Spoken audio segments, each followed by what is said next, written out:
Hola, ¿cómo están? Qué gusto verles. Se ven todos bien guapos. Algunos sí los conocía, otros no tanto. No es que ya bañadito y cambiadito cambia la cosa, ¿no? Bueno, si ven ahí en el programa, nada más me dieron 40 minutos. Así que voy a intentar respetar esos 40 minutos, ¿sí? Para luego pasar a lo que sigue. Pero quiero decirle que estoy muy contento, doy gracias a Dios por este tiempo que nos permite tener. Gracias a Dios por quienes vienen de Loreto, quienes vienen de Cabo, de Ciudad Constitución. Gracias a Dios por sus vidas, qué bueno. Y los de casa, pues bienvenidos.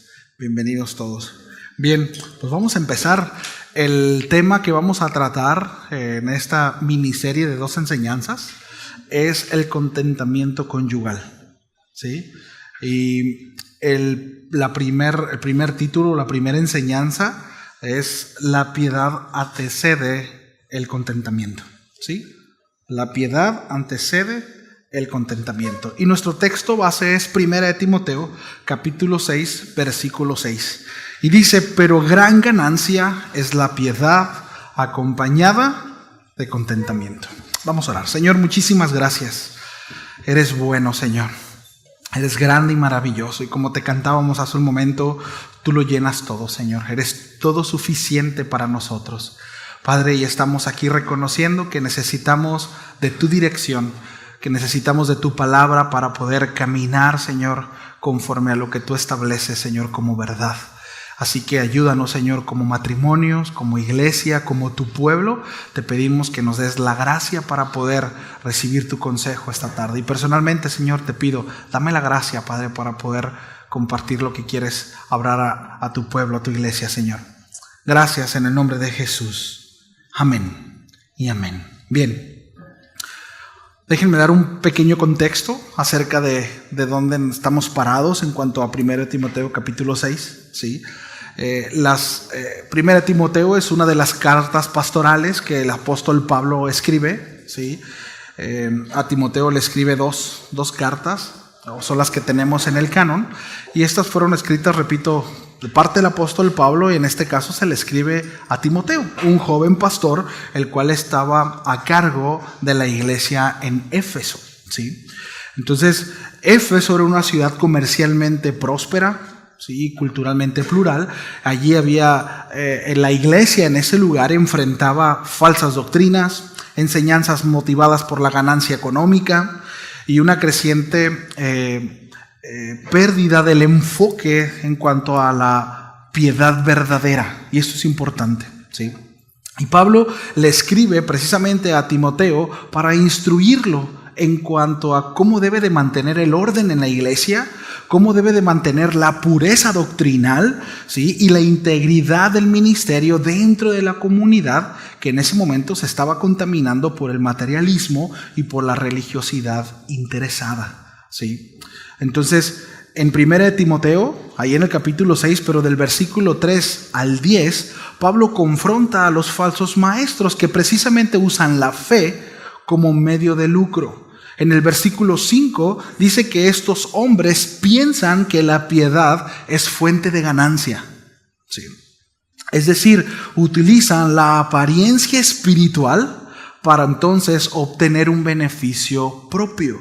Y el apóstol Pablo los está señalando y les dice a Timoteo: cuídate de ellos, ¿sí?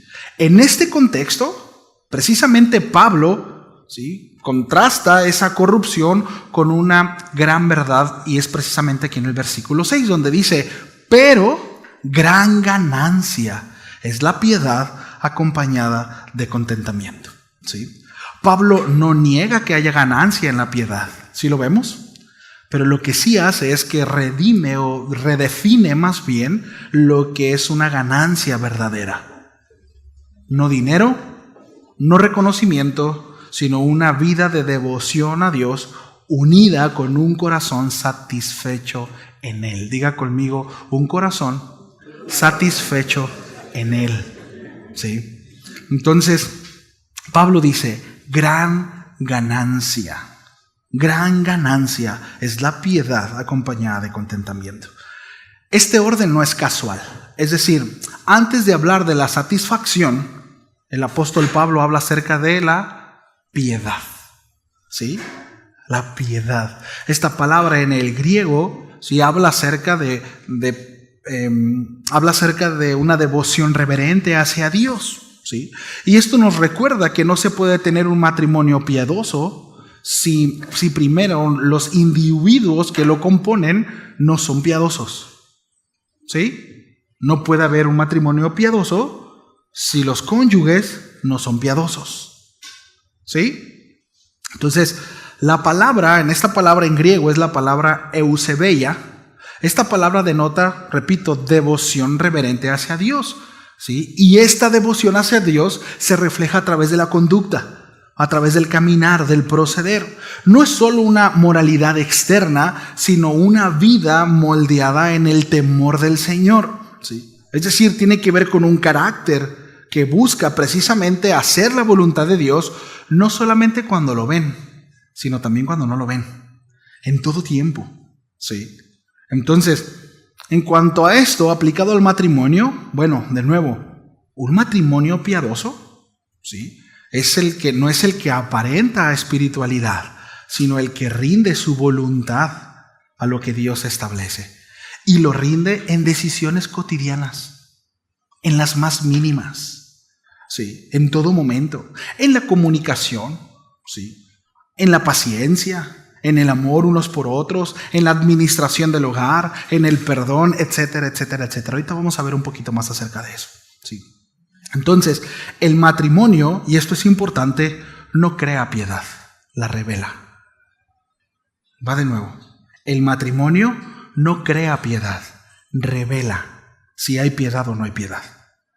Algo que nosotros le decimos muchos a los muchachos cuando toman prematrimoniales, quienes han tenido la oportunidad de tomar los prematrimoniales con nosotros, le decimos esto: en el matrimonio todo se potencializa, tanto las cosas buenas como las cosas malas. ¿Sí? ¿Cuántos dicen amén? O ouch, ¿no? Era Pastor Raúl. Todo se potencializa, tanto las cosas buenas como las malas. Por eso es bueno, entre más rápido nosotros crezcamos, entre más rápido nosotros maduremos y pongamos en orden nuestra vida de manera personal, bueno, pues menos golpeado será nuestro matrimonio. ¿Sí? Entonces es importante esto. Entonces el matrimonio no crea piedad, revela si hay o no hay. ¿Sí? Entonces cuando dos personas se unen, lo que realmente se une no son solo sus cuerpos o sus proyectos, sino sus corazones. ¿Sí? También se unen con toda su devoción o su falta de ella. Por eso el matrimonio no santifica por sí mismo al individuo. No, sino que expone lo que somos espiritualmente. Por tanto, el matrimonio no es el taller donde se forja la piedad de nuevo, sino es el espejo donde se refleja si tenemos o no tenemos, si poseemos o no poseemos piedad. Sí. Entonces, así como la luz, ¿verdad?, de una lámpara depende precisamente del aceite que hay dentro, bueno, así también la espiritualidad matrimonial depende del combustible espiritual de cada uno. Cada uno tiene responsabilidad propia. Diga conmigo, yo tengo responsabilidad. ¿Sí? Entonces, no es como, ¿verdad? Miren, no hay hogar piadoso sin individuos que no cultiven esa comunión personal con Dios. No existe tal cosa. ¿Sí? No existe tal cosa. Y aquí entramos en un terreno importante, ¿sí? Porque suele pasar este error en los matrimonios. El error de depender de la espiritualidad del otro. ¿Sí? Pues a cabo somos uno, ¿verdad? Y yo veo que él o ella leen la Biblia, ora, va a la iglesia, sirve. Pues en una de esas y entro de panzazo también. No existe tal cosa. No hay tal cosa. Sí. Muchos matrimonios entran en esa dinámica peligrosa. Ella depende de la fe de él depende de la madurez de ella, y ambos, ¿verdad?, confunden inspiración espiritual, guía, acompañamiento con delegación espiritual. Sí. Pero el asunto es que la Escritura nos enseña que cada uno será responsable delante de Dios de su propia piedad. El apóstol Pablo le dice a los Gálatas en el capítulo 6, cada uno llevará su propia carga.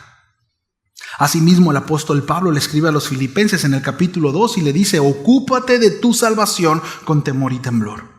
De manera individual. Sí, cada uno debe de procurar su devoción para que entonces el matrimonio sea piadoso. Sí. Entonces un matrimonio se debilita, familia, cuando uno de los cónyuges deja de buscar al Señor personalmente y espera ser sostenido por la espiritualidad del otro. No puede ser así. No debe de ser así. Esa dependencia espiritual, aunque parezca inocente, termina generando frustración. ¿Por qué? Y esto es importante, porque el uno no puede suplir lo que solo el Espíritu Santo puede dar, lo que Dios puede dar. Es imposible. Cuando de repente llegan y por tu culpa soy infeliz, por tu culpa estoy donde estoy. No, estás así porque tomaste decisiones. Y entiendo que nuestra pareja pues afecta en gran medida nuestra vida. Pero no podemos atribuir nuestra amargura y nuestra falta de devoción y nuestro contentamiento, que ahorita vamos a abordar ese tema un poquito más a fondo, a nuestro cónyuge o a nuestra pareja. Es una responsabilidad propia. ¿Sí? O lo que estoy haciendo ahorita, como decía el pastor Raúl, es barrer las escaleras de arriba para abajo, ¿no? Estamos poniendo sentadas cosas. ¿Hasta aquí vamos bien? ¿Sí?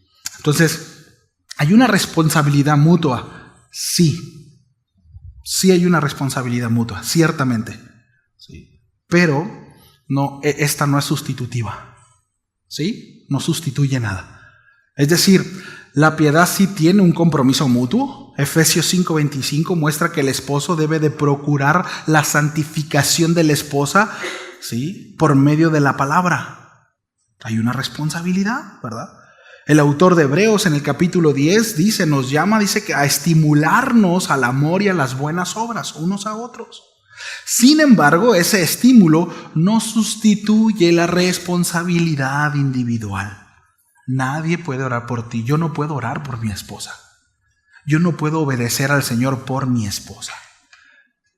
Ni tampoco por mis hijos.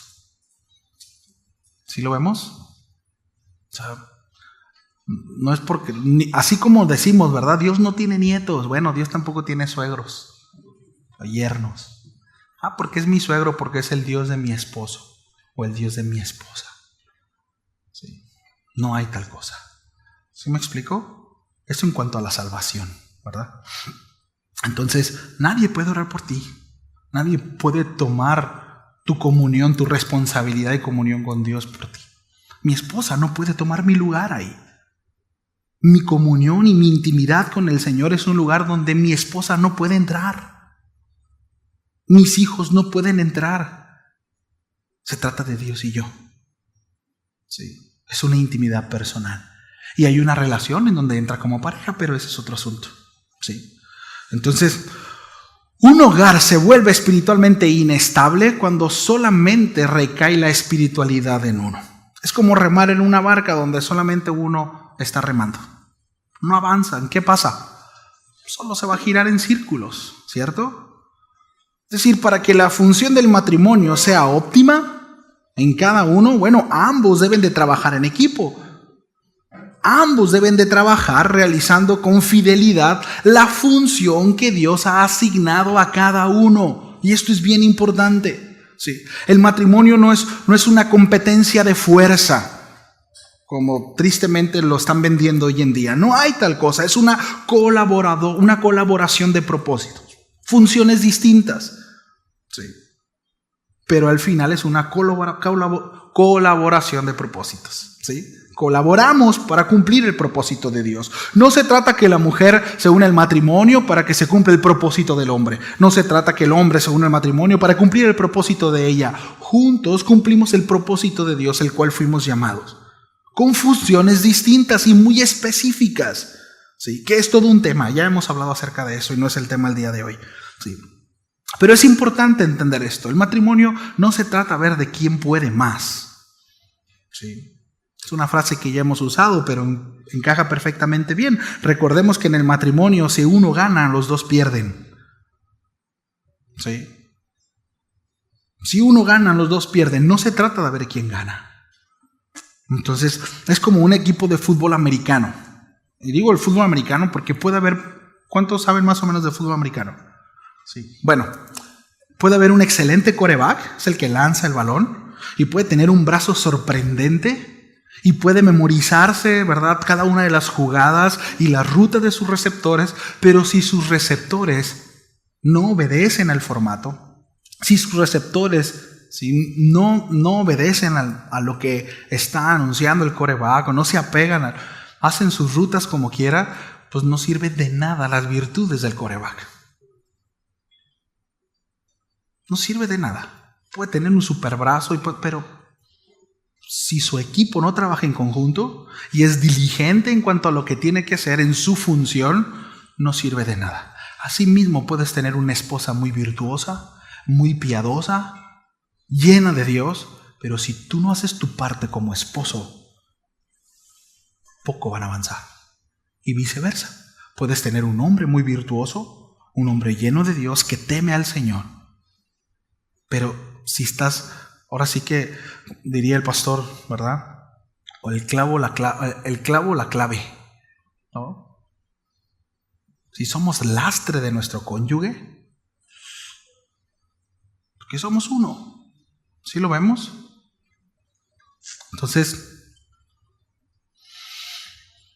uno puede tener visión, alguno puede tener pasión, fe, pero si el otro no está espiritualmente activo, el hogar pierde dirección. ¿Cómo pueden andar dos juntos si no están de acuerdo? ¿Cómo? Sí. Entonces, Dios diseñó el matrimonio para trabajar en unidad.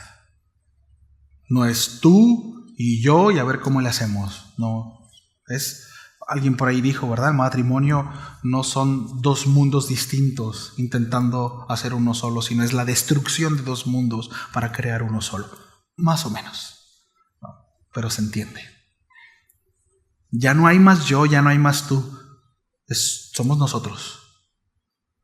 Somos nosotros. ¿Sí? Entonces, cuando ambos remamos a la misma dirección, ¿sí?, uno liderando con amor, el otro apoyando con sabiduría y fe, bueno, el hogar avanza con estabilidad. El hogar avanza con propósito y con bendición de parte de Dios. Porque cada uno está trabajando en lo que Dios ha demandado, según su función. ¿Sí? Entonces, esposos, no esperes a que tu esposa te impulse para buscar a Dios. Sé tú el primero en doblar rodillas. Es lamentable, ¿verdad? Cuando la esposa, viejo, levántate, ya es tarde, es domingo.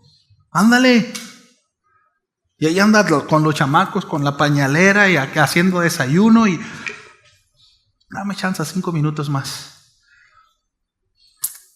Eso es vergonzoso y no debiera de ser. Si eres el varón, recuerda cuál es tu función. ¿Sí? Tú debes de ir al frente en ese sentido. ¿Sí? Tus rodillas son las primeras que deben de estarse doblando.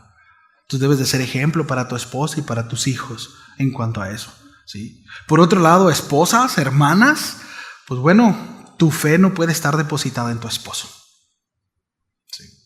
Tu estabilidad emocional no puede estar depositada en la respuesta de tu esposo. No. Sí. Ciertamente tu esposo es el sacerdote del hogar, pero tu comunión con Dios no puede depender de su desempeño. Tu obediencia debe de ser personal. Sí.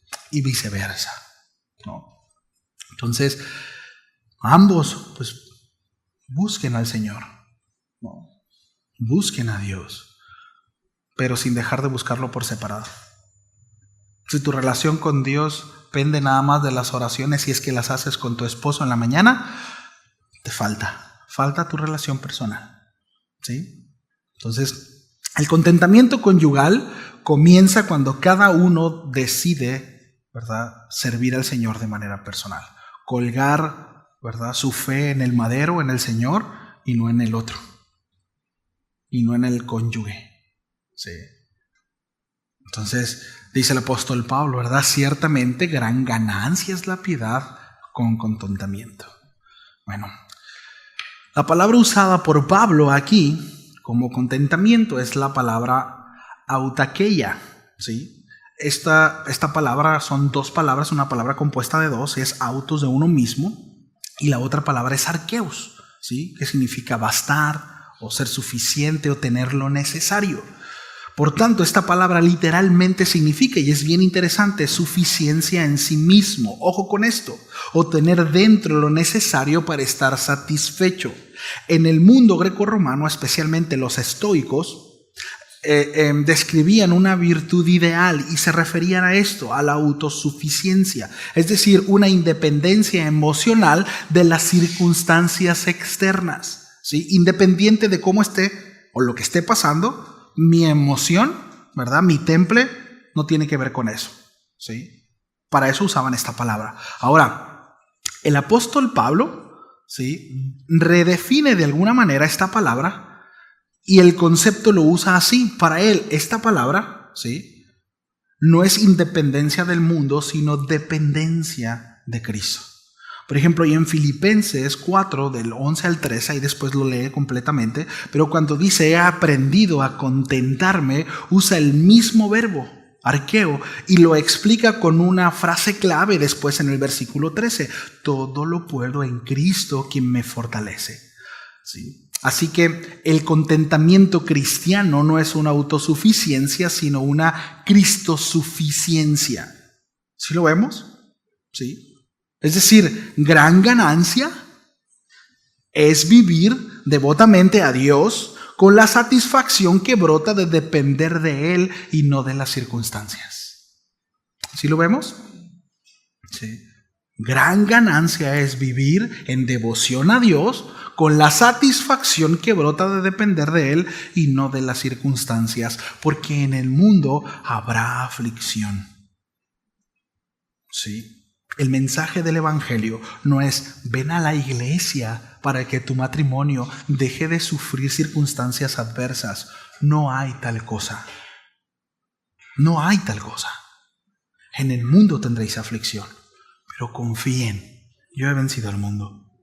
¿Recuerdan al Señor hablando acerca del hombre insensato y el hombre sensato? Aquel que escucha mis palabras y las hace, lo compararé con un hombre sensato que edifica su casa sobre la roca. Pero aquel que escucha mis palabras y no las hace, lo compararé con un hombre insensato que edificó su casa sobre la arena. En ambos, tanto para el sensato como para el insensato, llegaron las mismas circunstancias adversas. Fuertes vientos golpeó sobre ellos la lluvia, el agua. Una casa fue destruida y la otra no. ¿Cuál fue la diferencia? ¿Las circunstancias que le vinieron? Porque a veces decimos, oye, pero si eres cristiano, ¿por qué te pasan cosas? ¿Por qué no? Vivo en un mundo caído. Vivo en un mundo vendido al pecado. El asunto es que independientemente de la circunstancia adversa, mi matrimonio se mantiene firme porque está fundada sobre la roca que es Cristo. ¿Sí lo vemos? Esa es la diferencia. Sí. Entonces, el contentamiento en la relación con Dios se convierte en el modelo del contentamiento en la relación conyugal. ¿Sí? Y ojo con esto, familia. La insatisfacción con el cónyuge suele nacer de una deficiencia espiritual más que de una carencia emocional. Sí. Es que no me siento valorada, no me siento valorado. No. A veces es por el cocodrilo que tienes a un lado. Sí. Pero muchas veces tiene que ver con una falta de relación con el Señor. Entonces, la raíz del descontentamiento conyugal no es por culpa del otro, sino por un corazón que ha olvidado que Cristo es suficiente. Hace un momento decíamos, tú lo llenas todo. ¿Sí? ¿Cantaste verdad o echaste mentiras? Diría alguien por ahí, el problema es que muchos cristianos cantan mentiras los domingos, y no por lo que se escribe, sino por lo que dice. Porque en serio Cristo lo llena todo. Pero de repente ponemos nuestras expectativas en mi cónyuge. Y si mi cónyuge hace o no hace, determina mi estado de ánimo. Si voy o no voy a la iglesia, si oro o no oro, si leo o no leo, si etcétera, etcétera. ¿En serio Cristo lo llena todo? Sí. Entonces, es importante eso, ¿verdad? Entonces, cuando el alma deja de hallar su satisfacción total en el Señor, bueno, comienzan a exigir, ¿verdad? Empiezan a existir estas exigencias. Porque me siento vacío. Y exijo de las personas, ¿verdad? Y exijo de las circunstancias y las situaciones algo que solamente Dios puede darme. Sí. Digo, quienes crecimos sin el Señor, yo no crecí en una familia cristiana, llegué hasta mi adolescencia y bueno, fue una búsqueda insaciable hasta que no encontré al Señor. Y mucha gente a mi alrededor, durante mi peregrinar y mi caminar, bueno, pagó las consecuencias al igual que yo. Sí. Porque cuando estamos insatisfechos y cuando hay esos vacíos existenciales en nuestro corazón, la gente que está cerca de nosotros paga las consecuencias. ¿Sí o no? ¿Cuántos saben de lo que hablo? Es una realidad, ¿verdad? Entonces, cuando no caminamos en piedad, familia, es decir, cuando no vivimos conscientes de la presencia de Dios, ni nutridos por su palabra, bueno, inevitablemente buscaremos llenar ese vacío con algo o con alguien. Sí. Y en este punto es donde surge una práctica sutil, pero muy peligrosa, que son las expectativas insanas. Esa palabra, expectativas, cómo daña la relación, ¿verdad? Daña mucho. Expectativas que nacen no de la fe, sino de la frustración. No del amor, sino de ese ego herido, ¿verdad? Expectativas que cargan al cónyuge con el peso de satisfacer necesidades que solo Dios puede suplir. Y esas expectativas, cuando no se redimen a la luz del Evangelio, se convierten, en asesinos silenciosos del matrimonio. Sí o sí, ¿verdad? Porque de repente empezamos a transformar la relación en transacción, ¿no? Te amaré si cumples lo que espero. Sí. Si te portas bien va a haber premio, si no, no. Eso es terrible. Eso es terrible. Y de repente, ¿verdad? Ahí se convierte en un gato y ratón. Terrible. ¿Sí? Expectativas personales y empiezo a condicionar mi amor. Sí. Pero el amor piadoso dice, te amaré porque Cristo me amó. Por gracia. Sí. Ahora, estoy hablando de un matrimonio piadoso. Por favor, no salgan, bueno, pero si mi esposo me golpea, pero ese es otro cantar, ¿sí? Estoy hablando de un matrimonio piadoso. A un par, ¿verdad?, que buscan hacer la voluntad de Dios, en donde ciertamente hay deficiencias y hay cosas en donde se tienen que fortalecer y crecer. Hay casos extraordinarios, ¿sí? Entonces, es terrible expectativas cuando estas no son piadosas, ¿verdad?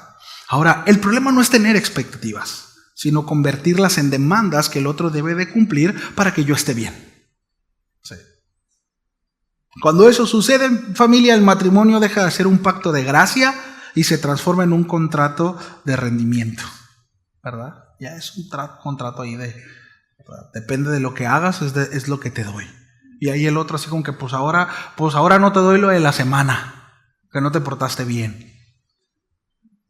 Y viceversa, porque así funcionamos, ¿no? Entonces, es terrible. Pablo nos recuerda que la verdadera ganancia no está en obtener lo que queramos. No está ahí, sino precisamente en cultivar un corazón satisfecho en el Señor, sí, independientemente de las circunstancias. Sí. Aun cuando el cónyuge cumpla con nuestros propósitos, nuestras proyecciones, con nuestras expectativas o no. ¿Sí lo vemos? Sí. Porque el matrimonio no fue diseñado para llenar vacíos. Sí. No fue diseñado para eso, sino fue diseñado para reflejar la plenitud de Cristo. Para eso fue diseñado. En medio, ¿verdad?, de la imperfección humana, el hecho de que el matrimonio refleje el carácter de Cristo, la relación de Cristo. Por eso el apóstol Pablo dice en Romanos, la esperanza no avergüenza, porque el amor de Dios ha sido derramado en nuestros corazones. La esperanza produce amor. Una falsa expectativa produce frustración. Si te sientes frustrado en tu matrimonio o frustrada en tu matrimonio, revisa tus expectativas. Y quiero que entendamos esto. Hay expectativas legítimas, válidas, pero hay expectativas ilusorias, ¿sí? Falsas expectativas, no correctas, no buenas. Una expectativa legítima, bueno, la Escritura sí establece ciertos derechos y deberes, ¿sí? Como por ejemplo el amor sacrificial del esposo. El apóstol Pablo le dice allá a los Efesios en el capítulo 5, ¿cierto? Bueno, hay una expectativa acerca de eso, es un deber. También habla acerca del respeto de la esposa para con su esposo. Ahí mismo en el capítulo 5 a los Efesios, el apóstol Pablo habla acerca de eso. Hebreos en el capítulo 13 habla acerca de la fidelidad mutua. ¿Eso es una expectativa sana? Sí. Digo, nos casamos y esperamos que nuestra esposa, nuestro esposo sea fiel, ¿sí o no? Está bien, ¿verdad? El apóstol Pedro en 1 Pedro 3 habla también acerca de ese cuidado y esa ternura con la que debemos de llevarnos o tratarnos. Por tanto, estas expectativas son bíblicas, son justas, son saludables, fortalecen el vínculo, honran al Señor. Están bien, pero ¿qué con esas expectativas insanas? Aquellas que nacen del ego y no de la palabra. ¿Sí? Si me amara de verdad, sabría lo que necesito sin decírselo. Mira, si realmente, mira, y no, se me antojaba y no adivinó. Uy, no. Uy.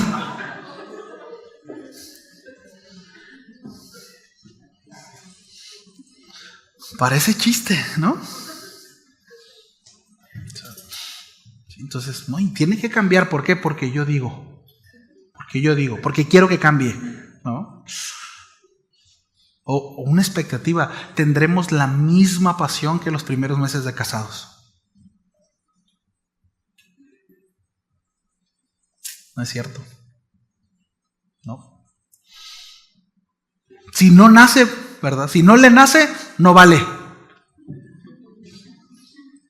Pero ya te lo trajo, sí, pero se lo pedí.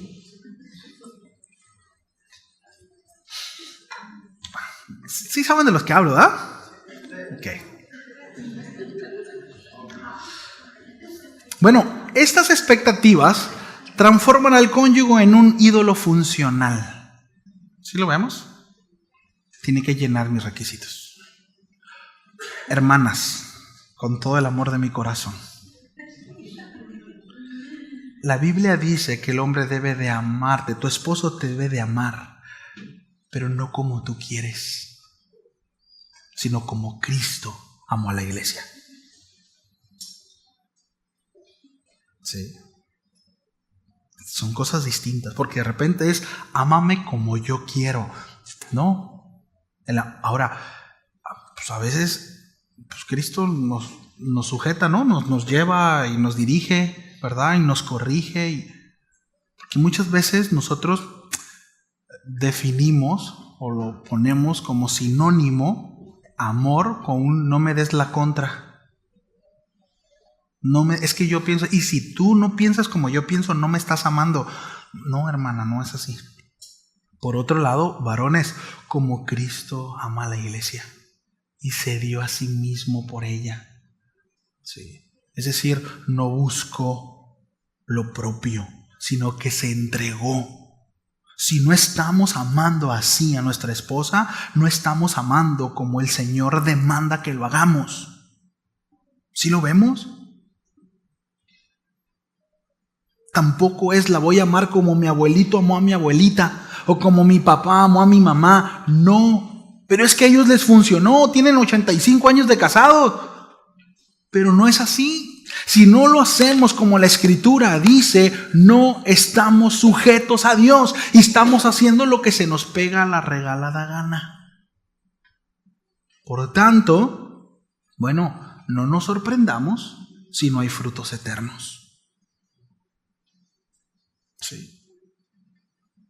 Entonces, el texto dice, la piedad con contentamiento.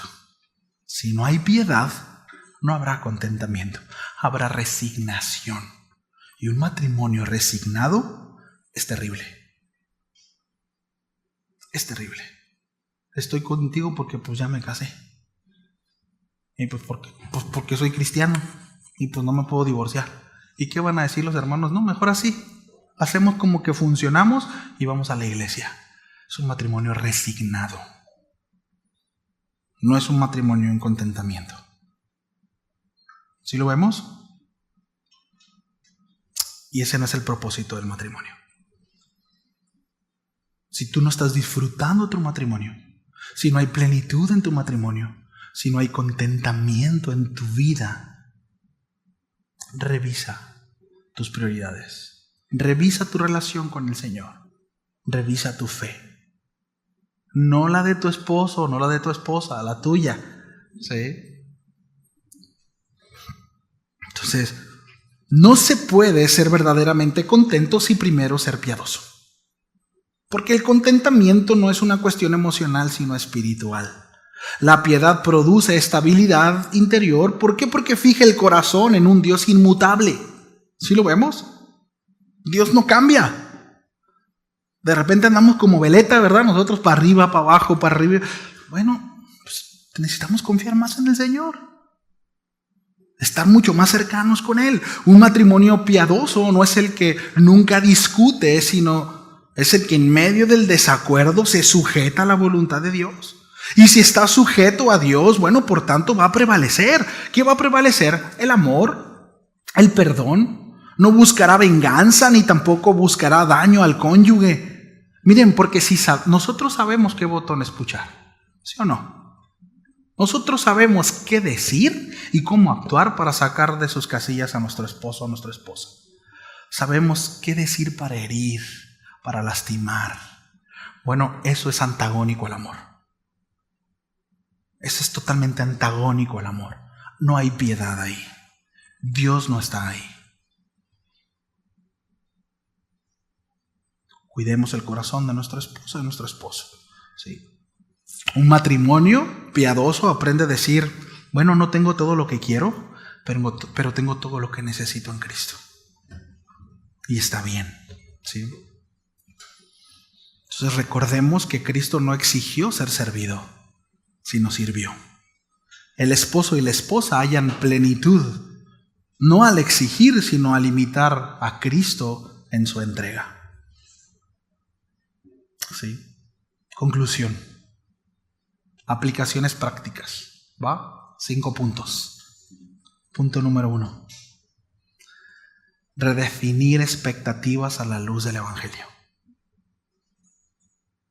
Sentémonos como matrimonios y veamos cuáles son nuestras expectativas. Quizás antes la teníamos clara, quizás hay matrimonios que tengan más de 20 años, 30 años y hace falta sentarse a redefinir expectativas. Quizás tú nunca te has sentado con tu esposo o con tu esposa a saber qué espera del matrimonio, qué espera de ti, tú qué esperas de él. Hay expectativas, de nuevo, que son sanas. Hay expectativas en donde quizás él va a decir, no puedo. Y en donde ella también dirá, no puedo. Sí. O sea, bueno, tengo una expectativa, ¿verdad? Que de repente cuando te vayas al trabajo, ¿verdad? Que te vas 12 horas, pues de perdida me mandas un mensajito como a la 6ª hora, ¿no? Digo, estoy hablando de un general. Porque a veces los hombres somos los que somos más descuidados en esa área, ¿no? Ser un poquito más detallista. Bueno, es una expectativa sana.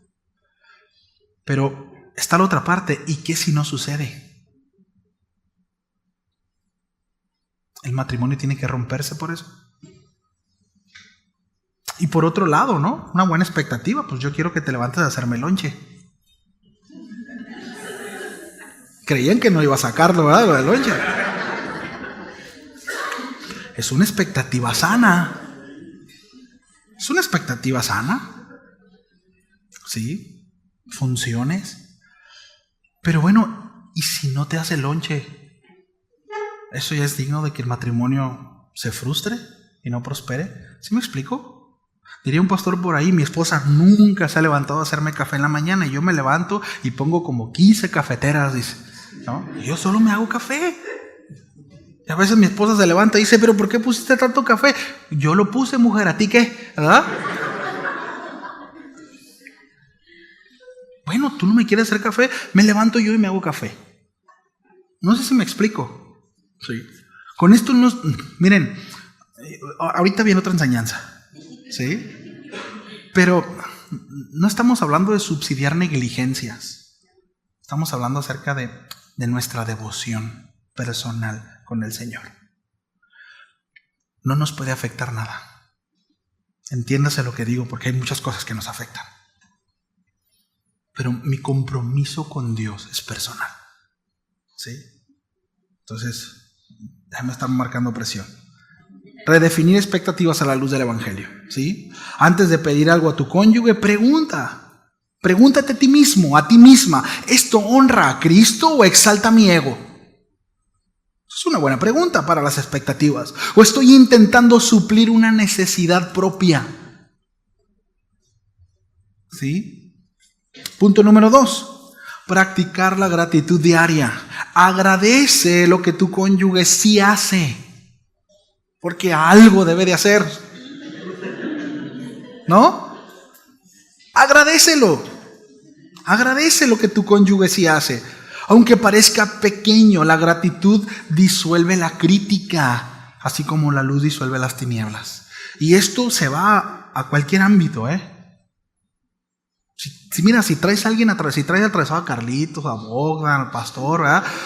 Mejor acércate y dile, gracias por esto, ¿verdad? Pues, es decir, mira más las cosas buenas. Si se acerca alguien por ahí porque los traía atravesados, manito.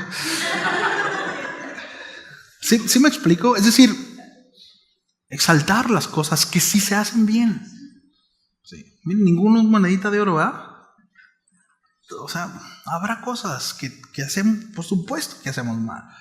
Pero hay muchas cosas que hacemos. Y hablando acerca del matrimonio, bueno, pongamos atención a las cosas que sí se hacen. Punto número 3, orar juntos. Me voy rápido, ¿sí? Orar juntos. Cuando un matrimonio ora junto, las expectativas también se alinean al corazón de Dios. La oración de alguna manera conjunta y purifica motivos, ¿sí? Escúchense los dos, escuchen sus oraciones. Es una muy buena práctica. Punto número 4, renunciar al control. Dile al que está a tu lado, renuncia al control. ¿Sí? La necesidad de controlar al otro, ¿verdad? Eso no nace del amor, familia. Te esperan tantito. Eso no nace del amor, ¿sí? Esa necesidad de controlar al otro. La piedad enseña a confiar más en el Señor, ¿sí?, que en la manipulación. Ese asunto de no, quiero tener todo cuadrado y que salga como yo, porque así tiene que ser. Eso es manipulación. Sí. O sea, es más, pregúntale a tu esposo o tu esposa, ¿soy controlador? ¿Soy controladora? Aguanta la respuesta. Sí, aguanta. Y eso, tenemos que crecer en eso, ¿sí? Porque una relación que se basa en el control y en la manipulación es una relación insana, ¿sí? Y no es una relación que agrade al Señor. Punto número 5, recordar la meta final o el propósito del matrimonio. El matrimonio no tiene como fin hacernos felices. Ese no es el fin del matrimonio. No tiene como fin hacernos felices, sino en santificarnos para así reflejar el carácter de Cristo, el carácter de Dios en la extensión de su obra. ¿Sí? Cuando la santificación se convierte en la meta de ambos, el servir al Señor juntos, bueno, el contentamiento llega como un fruto. ¿Sí? No se tiene que forzar, sino emana como fruto. Y entonces, y solo hasta entonces, seremos útiles en el reino. Mientras no.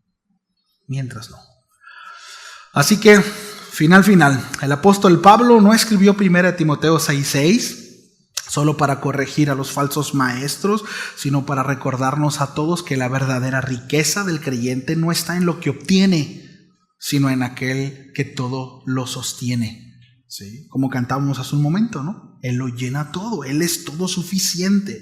En el matrimonio, esto se traduce de esa manera. No necesitamos que nuestro cónyuge sea perfecto para ser feliz. Necesitamos que Cristo sea suficiente en nuestra alma. Y verán qué livianito se pone el matrimonio, ¿sí? Cuando el esposo y la esposa viven en piedad, bueno, el descontento se convierte en una oportunidad de crecimiento. ¿Sí lo vemos? Y las expectativas se van transformando. En las oraciones vamos moldeando nuestro corazón a lo que Dios quiere. Y termino con una frase matona. ¿Va? Gran ganancia es la piedad acompañada de contentamiento. Y gran miseria es la religiosidad acompañada de exigencia. ¿Sí? Bien, pues lo que sigue... Damos gracias a Dios, ¿sí? Y damos gracias por su palabra y oramos por los alimentos porque vamos a pasar a la cena, ¿sí? Ya les vi la cara de que tienen hambre. Vamos a orar. Señor, muchas gracias por tu palabra.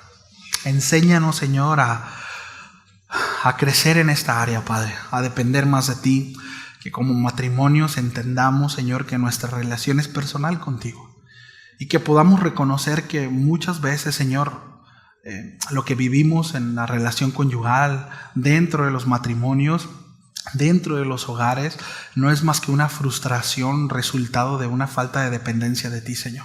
Porque queremos controlar las cosas a nuestra manera, Señor, con nuestra fuerza, con nuestra propia prudencia, y las cosas no salen como tienen que salir, precisamente por eso, Señor.